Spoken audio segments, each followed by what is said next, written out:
Good morning, YouTube. Warbles on a lot here. It's get the angle of the dangle on that. 25 past 11, Monday morning.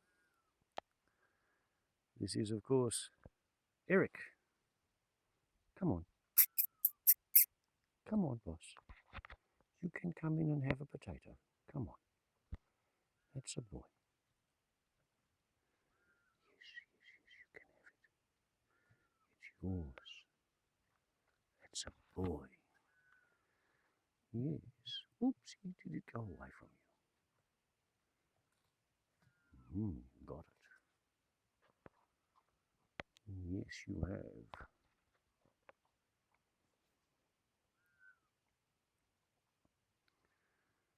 I originally gave this fellow the name Eric the Restrained because he quite often leaves half a bit of bread or half a biscuit. He doesn't eat everything that's there just because it's there and because it's there. It has to be eaten. He's a bit restrained, which reminds me of my father in a way, because he used to reckon you should always leave the table feeling a little bit hungry, as if you could have eaten more, but you don't want to eat until you can't fit anymore, otherwise you grow fat. So Eric the Restrained, who doesn't always eat everything.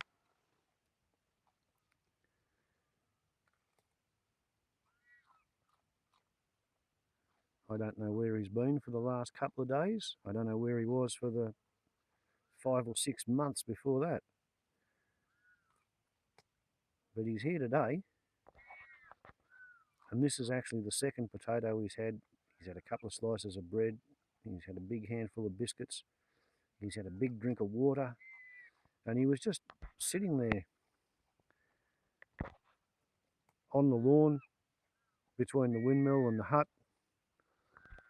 And it was like he was waiting for something. So I refilled the water dishes, and that didn't interest him. And as you can see, this is his reaction to a potato.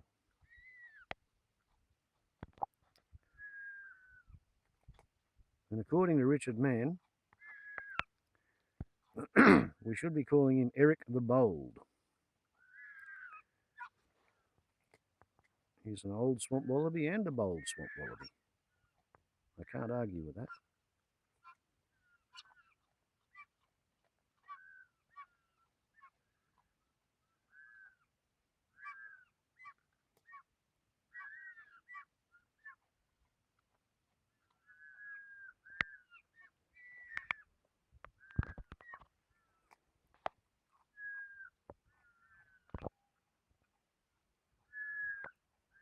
White-winged choughs. Prospecting for biscuit crumbs.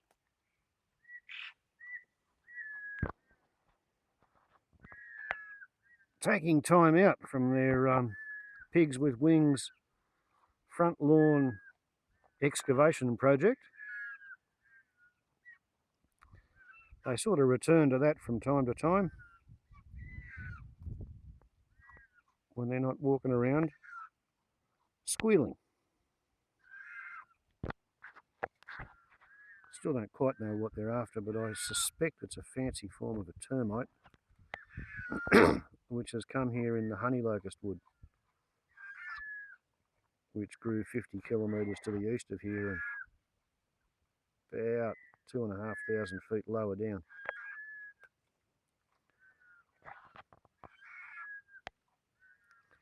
You are having fun with that. Yep. See that fighting eating style? Grabs a hold of it, and quite often he lets go with both hands and repositions for another go.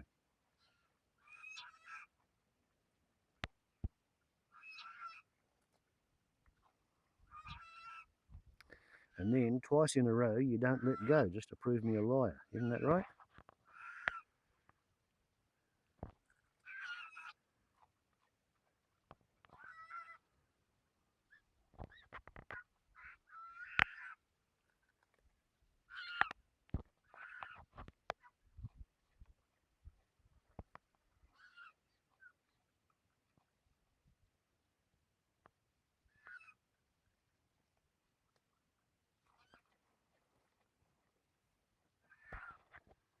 He's a lovely old bloke.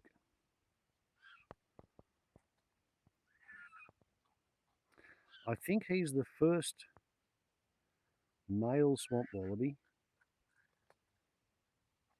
who was in the pouch being fed by a mother who was in the pouch being, while her mother was being fed. So he's sort of line bred to think that I'm the family pet tame human.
Takes him a while to eat a whole potato.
Did you dropsy it?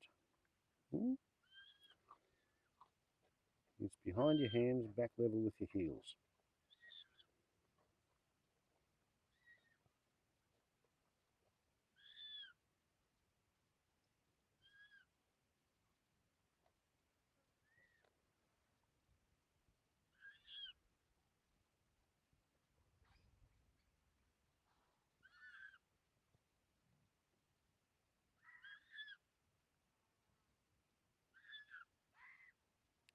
Go back, look beside your right foot.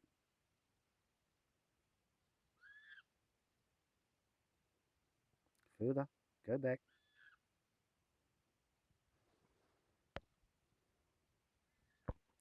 Go back, look beside your right foot. Yeah, go back, go back. You go back. You dropped it, darling.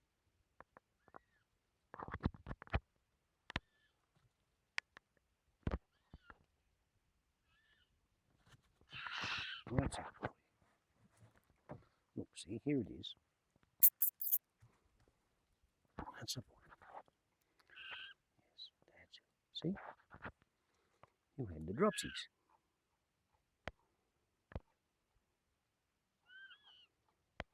And from here, you can just see the whiteness of the unrestrained old lens inside his eye.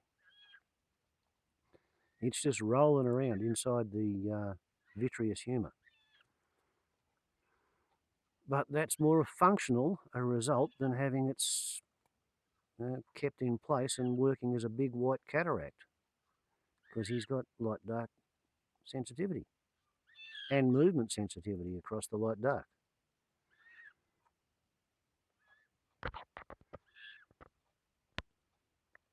It really is remarkable how nature has evolved repair processes to make the best possible job of any kind of injury, really. If it doesn't kill you within, say, 3 hours from bleeding out, and if it doesn't kill you within 3 days from an infection, then you're probably going to get over it in the natural world. And when the antibiotics run out, we're going to have to start thinking like that.